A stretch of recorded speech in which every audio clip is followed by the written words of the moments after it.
The tragic fire in Marshalltown that claimed 77 lives has raised concerns over poor urban management and inadequate housing in the CBD.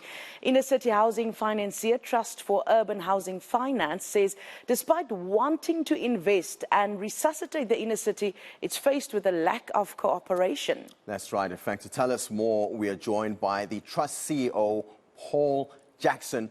A very good morning, Paul. Welcome to the show. Right now, as things stand, how would we avoid a catastrophe of this nature moving forward? What advice would you have for, firstly, the stakeholders who are responsible for all that has to do with the city of Joburg?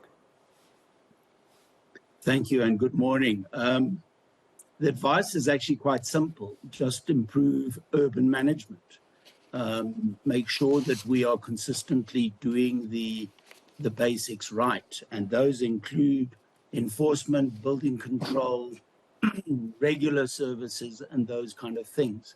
But I think what's getting lost in this tragedy is the importance of the inner city as an economy, an inclusive African economy that's vibrant, that has a massive contribution to livelihoods, to businesses, etc. And cities' role and its lackadaisical approach to urban management over the years is really starting to affect the inner city in a extremely negative way. Now, Paul, what is very worrying is to hear that you are actually faced with a lack of cooperation. In other words, there are financiers that would like to invest in the inner city, but there's lack of cooperation from the local government. Tell us about that. Yes, generally, we've invested over 5 billion rand as a financier to property entrepreneurs downtown, founded with a sort of urban land reform and stimulating local economies. But and as a result, we're an invested stakeholder. But our ability to interact with government and local government, to deal with them, the real difficulties around huge levels of urban taxation. They've gone up, urban taxation from utilities and rates have gone up more than 3.5 times anything else,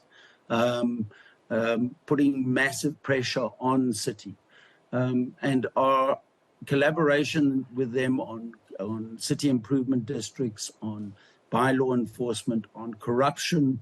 There's a study on cross-border shopping, which is a massive contribution to the economy, and that's gone down. And the central issue was corruption in Metro Police, corruption around. So dealing with all of these matters needs a mayoral committee that is focused or has a focus on the inner city.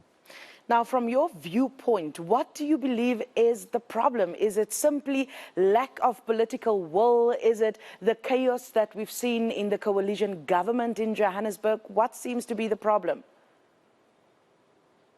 I think it's a lack of political will. I remember generally this deterioration commenced in about 2015, 2016. The most important factor was the 2019-2020 xenophobic violence that sort of devastated Jeppe's Town, Malvern, Denver, and there was no response from city to reconstruct those economies. So I think it's the current political instability is not helping. But I think the idea is that successive governments, local governments. There was a ray of hope when Mayor Mashaba started to focus on the inner city, but the basics weren't there even with the focus. And unless we get the basics right, we deal with the service delivery when pavements are services installed, jobs are finished. It's the little things generally. It's the focus and the discipline that we need from management, from the political sector, and from the trade union.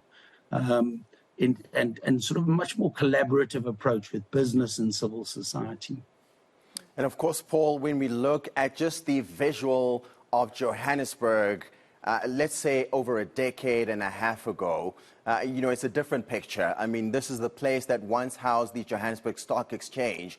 The urban housing that you speak of having invested in, those views from those residential buildings, very beautiful skyline of Johannesburg in the evening. So from where you sit, Paul, and from your assessment over time, where did it all start falling apart and where did things go wrong to get us to this point right now? Well, it serves us to go back a little bit to say the inner city was regenerating and was a really vibrant economy under Mayor Masondo, who had a mayoral committee member, an ANC councillor called Sol Cowan, and that taking us right up to 2012, 2014. And then after that, there was the dropping of the inner city as a mayoral seat under Mayor Tau, and consequently it started to go wrong from there. I think that the delivery and the focus of municipal workers, municipal managers on just getting those basics right, getting that regularly in place is important. Just on that other point, I think there's a systemic thing happening now.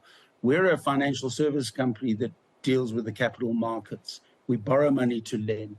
We deal with insurance companies. And all of them are starting to express concern about how investable the inner city is, right down to the ordinary person who's looking for a quality, affordable place to live that is paying more and more and more of their housing income, over 1,500 Rand per month, even for a small 4,000 Rand a month apartment to city. So this whole system needs a fundamental look. And Tuff's always been, as an invested stakeholder, we've got 2 billion Rand in loans downtown as we speak. We continue to try and engage with government. And over the last 4 or 5 years, it has at best been lip service. You touched on the sentiment that potential investors have at the moment when it comes to the inner city in Johannesburg. We are always asking for more investments in our inner city and we need the development. In your opinion, Paul, how do we turn the sentiment around? Well, the first thing is we should recognize that we need to keep big investors downtown. I mean, I worry that the big financial services companies are starting to actively look for new head offices out of Johannesburg. We've had Bright Insurance moving out to Rosebank.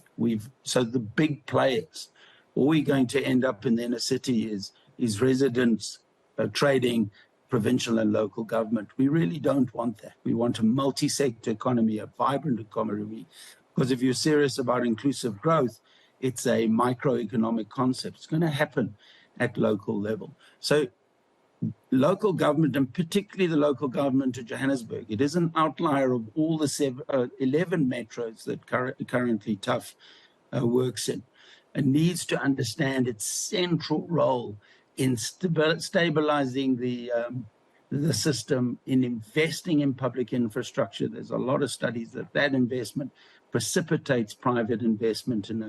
In the last time under Mayor Masondo it happened, it was a 10-fold match by the private sector. So these things are really, really important. And to turn it around is initially to understand that the inner city is an economy, and a vibrant economy, an inclusive economy.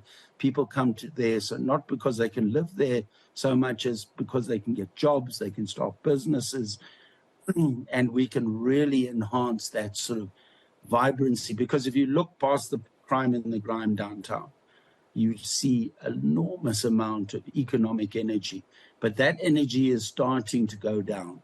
Our regeneration has faltered, and City needs to understand that this economy is central to the metro and to Gauteng, and making it a place for investment, keeping people who already invested there is critically important. And it's now becoming urgent. You know, it's not something that they can do in next year or the next time. That plan needs to be done. The last point I'd like to make is that Johannesburg does have world-class plans. The Corridors of Freedom developed, which is currently the urban development strategy in Joburg, is a world-class plan. It's just an incredibly badly run city. Well, talking to us there about the urgent need for investment and economic development of the inner city in Johannesburg was Paul Jackson, the CEO of the Trust for Urban Housing Finance. Thank you so much for your time. Absolutely. You know, he reminds me of my sister used to work at one of the Red Bank's towers in town on Commissioner Street. And just below, just on the street behind there, our sister company ETV used to shoot one of the soapies there.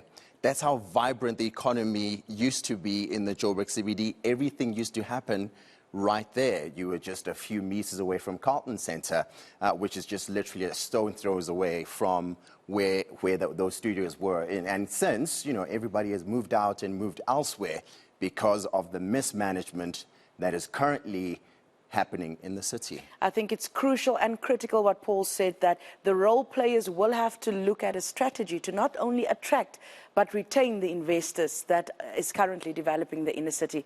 Very sad indeed.